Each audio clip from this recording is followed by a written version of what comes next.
नमस्कार, मैं हूं अभिषेक। आप देख रहे हैं मनी 9। आज हम बात करेंगे शेयर बाजार पर, लेकिन उससे पहले आज हम एक स्पेशल स्टॉक पर बात करेंगे। आज हम बात करेंगे कोल इंडिया की। कोल इंडिया का शेयर पिछले इस साल मतलब 2022 में अब तक करीब 27.5% ऊपर चढ़ चुका है। निफ्टी 50 इंडेक्स में हालांकि इसका रिटर्न जो है वो नेगेटिव है और ये 7.3% डाउन गया है। लेकिन अब हम इस पे आज हम संदीप जी से पूछना चाहेंगे, क्या कोल इंडिया के शेयर में अभी भी आग बची हुई है? क्या आपको लग रहा है कि ये शेयर अभी आगे और चलेगा? बिल्कुल आग बाकी है और ये इनफैक्ट जो निवेशकों के पोर्टफोलियो हैं उसमें भी दम भर सकता है। इतनी इसमें कैपेबिलिटी है, इतनी इसमें क्षमता है। और ये कहाँ से आ रही है? पहली बात तो डिमांड बहुत स्ट्रांग है और दूसरा इनके जो ई ऑक्शन के वॉल्यूम होते हैं, जो बोली लग के कोयला खरीदती हैं कंपनियां, उसके जो रिलेशंस हैं वहाँ से जो इनकी कमाई होती है वो बहुत स्ट्रांग है। दो फैक्टर है जो कि स्टॉक को ड्राइव करें। जो आपने कहा कि इस साल यानी कि 2022 में 27.5% का रिटर्न है। ये निफ्टी का भी पार्ट है। निफ्टी 7.25% गिरा है, जबकि इस स्टॉक में 27.5% का पॉजिटिव साइड पे रिटर्न देखने को मिला है। दो मेन फैक्टर्स मैंने आपको बता दिए। अब इनकी जो बिक्री होती है वो दो तरीके से होती है। एक एफएसए यानी कि फ्यूल सप्लाई एग्रीमेंट, जो कि लंबी अवधि के होते हैं, और दूसरा ई ऑक्शन। जैसे मैंने कहा, बोली लगा के जो कंपनियां कोयला खरीदती हैं उसको ई ऑक्शन के जरिए बोलते हैं। और उसके जो प्राइजेस होते हैं वो ग्लोबल, जो वैश्विक स्तर पर प्राइजेस होते हैं, उससे बेंचमार्क्ड होते हैं। अब हो क्या रहा है, अब इनके Q1 के यानी कि जो पहली तिमाही के जो नतीजे आने वाले, उसके जो वॉल्यूम्स के नंबर्स है वो आप देखिए कितने स्ट्रांग है। इनका वॉल्यूम करीब 29% बढ़ा है, 160 मिलियन टन के आसपास रहा है। और डिस्पैचेस भी आप देखिए 11% बढ़कर 178 मिलियन टन के आसपास आते हुए दिखे हैं। पावर सेक्टर से डिमांड बहुत स्ट्रांग है। जैसे हमने देखा कि पावर सेक्टर की डिमांड ऑल टाइम हाई पे पहुंच गई थी। वहां से Q1 में यानी कि पहली तिमाही में जो मांग है जो वो करीब 20% के आसपास बढ़ती हुई दिखी है। दूसरी ओर आप देखिए जो ई ऑक्शन, जो ये बोली लगा के कोयला बिकता है, उसमें जो एक बेस सेट होता है उससे जो प्रीमियम है वो पहली तिमाही में बढ़कर 400% चला गया, जो कि चौथी तिमाही में अगर आप देखें 260% के आसपास का था। यानी कि जब पीक डिमांड थी उस समय जितनी कीमत देके लोग कोयला खरीदने को तैयार थे उससे और भी ज्यादा प्रीमियम देके कोयला खरीदने के लिए कंपनियां तैयार हैं। और एनालिस्ट का ऐसा मानना है, जिनसे हमारी बातचीत हुई, ये कह रहे हैं कि ये जो ट्रेंड हमने देखा है ई ऑक्शन का, जो रिलेशंस मजबूत है, वो शायद FY23 यानी कि जो पूरा वित्त वर्ष 2023 है उसमें रुझान पॉजिटिव साइड पे ही देखने को मिल सकता है। एक वजह ये भी है कि जो कोयले की कमी है वो, और आयात से बचने के लिए कंपनियां शायद उसमें मिक्स भी किया जा रहा है। और उसके साथ साथ जो डिमांड है वो बहुत स्ट्रांग है। कुछ कंसर्न्स हैं जो मेरी एनालिस्ट से बात हो रही थी। एक तो ये कि ESG आपने सुना होगा, एनवायरमेंटल, सोशल एंड गवर्नेंस, इसको देख के आजकल लोग अपने निवेश का फैसला बहुत हद तक करते हैं। इसकी रेटिंग्स भी आने लगी हैं। उस लिहाज से देखा जाए तो एनवायरमेंटल कंसर्न जरूर है, क्योंकि कोयला है तो उस लिहाज से जलता है तो आपके जो पोल्यूशन करता है, आपके पर्यावरण को नुकसान पहुंचाता है। तो वो एक फैक्टर है जो कि थोड़ा सा डैम्पनिंग हो सकता है अगर निवेशक जब इस चीज को ध्यान में रखते निवेश करते हैं। और दूसरी बात है कि अगर ग्लोबल प्राइजेस में कोई गिरावट आती है, मैंने जैसे कहा कि ई ऑक्शन के जो प्राइजेस हैं वो ग्लोबल प्राइजेस से बेंचमार्क होते हैं, अगर वो कीमतें नीचे आती है तो वो कंसर्न है। वरना अदरवाइज देखा जाए डिमांड बहुत स्ट्रांग है, वॉल्यूम्स बढ़ रहे हैं और इनकी कमाई बेहद शानदार हो रही है। और ब्रोकर्स बहुत बुलिश हैं। बैंक ऑफ अमेरिका इन्होंने 218 रुपए का लक्ष्य दिया है। एक्सिस डायरेक्ट 225 रुपए का टारगेट दे रहे हैं, 200 रुपए के आसपास स्टॉक चल रहा है। क्रेडिट स्विस ने 250 रुपए का टारगेट दिया है, 225 रुपए से बढ़ाकर।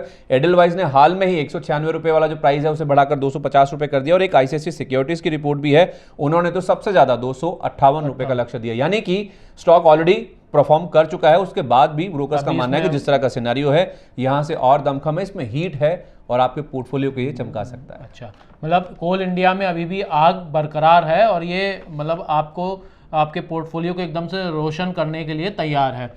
संदीप जी, दूसरा सवाल आज ये है कि बाजार ने आज तेजी की हैट्रिक लगा दी है। मतलब ये लगातार तीसरा दिन है जब बाजार हरे निशान में बंद हुआ है।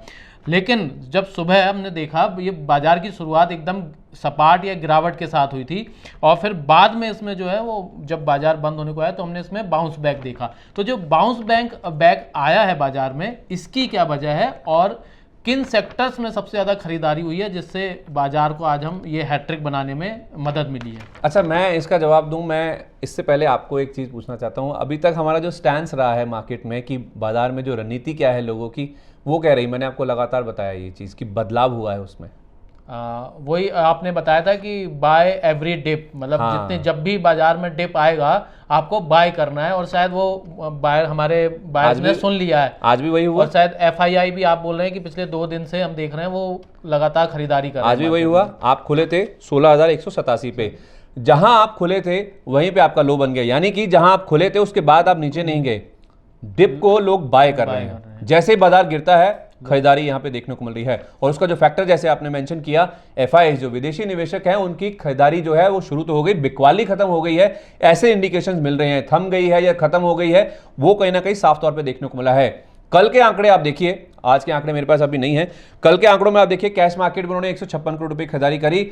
वायदा बाजार के जो आंकड़े हैं वो बहुत इंटरेस्टिंग है। कुल मिलाकर देखा जाए तो 2938 करोड़ रुपए की उनकी खरीदारी है।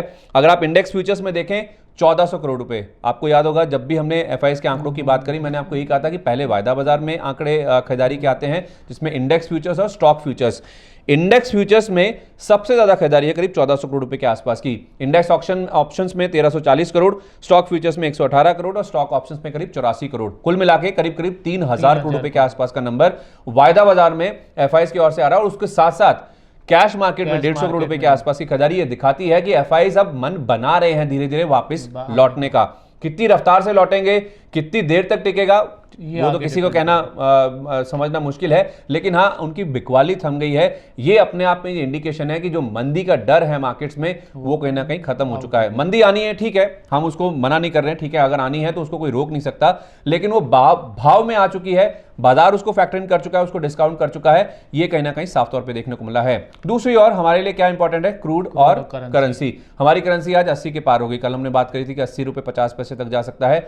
आज आखिरकार वो 80 का साइकोलॉजिकल लेवल भी टूट गया। हमने 80 रुपए 7 पैसे तक के लोअर्स भी बनते हुए देखे, लेकिन क्लोजिंग आप देखिए फिर से 80 के नीचे आके, यानी कि आपकी जो क्लोजिंग है वो 79.94 के आसपास हुई है। 3 पैसे की मजबूती के साथ आप बंद हुए हैं। उसका कारण क्या है, डॉलर इंडेक्स जो 109 के ऊपर पहुंच गया था, आप देखेंगे वो 107 के नीचे आ गया। आप ये चार्ट में देख भी पाएंगे कि 107 के नीचे के जो डॉलर इंडेक्स के जो लेवल्स हैं वो देखने को मिल रहे हैं। तो एक और जब हम बात करते हैं कि महंगाई पीक आउट हो चुकी है, शायद डॉलर इंडेक्स का जो सर्ज है, जो उसकी मजबूती है, वो भी शायद कहीं ना कहीं पीक आउट हो चुकी है, जिस तरह के रुझान फिलहाल देखने को मिल रहे हैं। क्योंकि जितना आप रेट बढ़ाएंगे उतना आपका डॉलर मजबूत होता हुआ दिखेगा, उतना रिस्क बढ़ेगा, उतना खतरा बढ़ेगा। तो सेफ हेवन बाइंग जो डॉलर में हो रही थी वो कहीं ना कहीं अब थोड़ी रुकती हुई दिखेगी। क्रूड आपका 106 डॉलर के ऊपर चला गया था, लेकिन अभी आप देखेंगे 105 के आसपास वापस आ गया है। तो ऊपर में टिक नहीं पा रहा है वो। रशिया से जो खबरें आई हैं कि उनकी जो नॉर्थ स्ट्रीम पाइपलाइन है, गैस की सप्लाई कम हो रही है, तो क्रूड की ओर जो रुझान है वो भी कहीं ना कहीं पॉजिटिव साइड पे देखने को मिल रहा है। और आज आप देखिए कल यूएस के मार्केट्स गिर के बंद हुए थे, डे लो के आसपास डाउ बंद हुआ था। उसके बावजूद ज़्यादातर एशियन मार्केट्स हरे निशान के साथ कारोबार कर रहे थे और क्लोजिंग भी ज़्यादातर मार्केट्स में हरे निशान के साथ ही होती हुई दिखी है। यानी कि जो यूएस का फिनोमेना है वो यूएस के साथ है। उनके जो वहाँ पे एप्पल ने एक बार बोल दिया कि अब हायरिंग हम कम करेंगे। पहले हमने गूगल और माइक्रोसॉफ्ट की बात करी थी, ठीक है, उसका इंपैक्ट हमने यूएस के मार्केट्स में देखा। लेकिन हमारे मार्केट्स हम लगातार मेंटेन करें कि हमारे फंडामेंटल्स बहुत मजबूत हैं, हम स्वीट स्पॉट में हैं। अगर खरीदारी आएगी कहीं पे भी इमर्जिंग मार्केट में सबसे पहले, तो वो शायद भारत ही ऐसा देश हो सकता है। और कहीं ना कहीं एफआईआई के आंकड़ों में वो देखने को मिल भी रहा है। संदीप जी, जो आपने सपोर्ट दिया है 16400, ये सुनकर बड़ा अच्छा लग रहा है कि मार्केट एकदम अब दोबारा जो है वो तेजी की पटरी पर लौटते हुए दिख रहा है। तो क्या कोई खराब खबर ना आए। हाँ, ये भी हम लोग भी यही सोच के बैठे हैं कि कोई अब खराब खबर ना आए। लेकिन कल बाजार में जो आज बना हुआ है तेजी का रुख, क्या वो कल वापस हमें देखने को मिलेगा? और या कोई इंडेक्स या सेक्टर स्पेसिफिक कोई ट्रिगर या आउटलुक आप दे पाएंगे हमारे दर्शकों को? देखिए, आपने मुझसे पूछा था कि कौन से इंडेक्स ज़्यादा चलते हुए दिखे, तो उसमें आज आप देखिए मीडिया, ऑयल एंड गैस और फार्मा को छोड़ के बाकी सभी में ही हमने खरीदारी का रुझान देखा। सबसे ज़्यादा एक्शन कहाँ दिखा? रियल्टी में 3.25% के गेन थे, पीएसयू बैंक 2.25% के गेन थे और ऑटो इंडेक्स में भी 1% के आसपास की। ये सारे वो सेक्टर्स वो हैं जो कि कहीं ना कहीं खपत से लिंक्ड है, डिमांड। और लगातार हम यही कह रहे हैं कि हमारी इकोनॉमी जो है खुद की खपत बहुत ज़्यादा स्ट्रांग है, उसी का जो इम्पैक्ट है। और यही एक फैक्टर भी रहा है कि हमारी जीडीपी काफ़ी स्ट्रांग रही है। उसी को देखते हुए एफआईआई भारतीय बाजार में आते हैं कि उनको एक अच्छा प्ले मिल सकता है, 3-4% के आसपास का अच्छा स्प्रेड मिल सकता है, जो कि ग्लोबल मार्केट्स में नहीं मिलता है। और इसी वजह से कई सालों से एफआईआई 2009 से जो आने शुरू हुए थे उनकी ओर से रुझान देखने को मिला था खरीदारी का।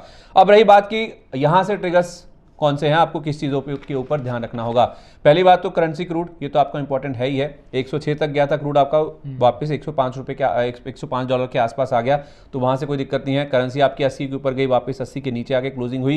ये दो फैक्टर्स तो हैं ही हैं। उसके साथ साथ जो नतीजे आ रहे हैं, कुछ बड़ी कंपनियों के नतीजे हैं, HUL के नंबर्स हैं, अल्ट्राटेक के नंबर्स हैं, इसी हफ्ते में इन्फोसिस के नतीजे आने वाले हैं। वो नंबर्स कैसे आएंगे, उसके बाद क्या रुझान बनता है बाजार का, क्या डाउनग्रेड्स आते हैं, अपग्रेड्स आते हैं, ये इंपॉर्टेंट रहेगा। उसके साथ साथ आज के जो एफआईआई के आंकड़े हैं वो देखना बहुत इंपॉर्टेंट होगा, क्योंकि कल हमने खरीदारी का नंबर देख लिया, क्या उनकी ओर से कंटिन्यू होता है। भले ही छोटा नंबर आए लेकिन बिकवाली का नंबर ना आए। हालांकि बाजार आज लोअर लेवल से रिकवरी होकर बंद हुआ है, तो उम्मीद यही है कि भले छोटा नंबर आए लेकिन खरीदारी का नंबर आएगा। और उसके साथ साथ कुछ इस हफ्ते में बड़े इवेंट्स भी हैं। 11 साल में पहली बार ऐसा होगा कि जो यूरोपियन सेंट्रल बैंक है वो अपनी दरें बढ़ाएगा।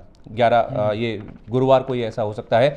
देखिए, सबसे अच्छी बात है कि इस बार जो फेड ने भी किया, जो उन्होंने टेपरिंग शुरू करी, और जो ईसीबी ने भी अपनी दरें बढ़ानी है, वो पहले से बाजार को पता है। 2013 में जब ये हुआ था तो बाजार को पता नहीं था, वो नेगेटिव सरप्राइज था।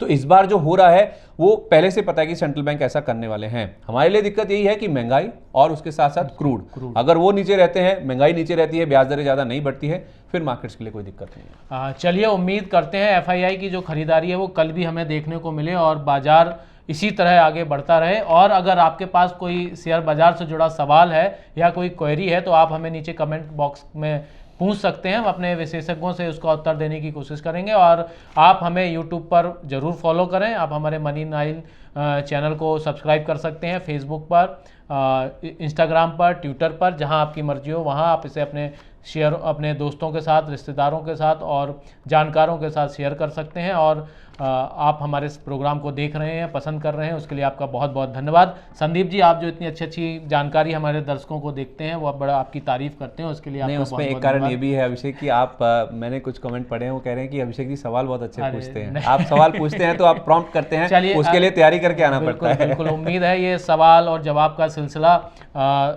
दोनों पक्षों की ओर से, मतलब दर्शकों की ओर से, हमारी ओर से चलता रहे। और इसके लिए बहुत बहुत धन्यवाद।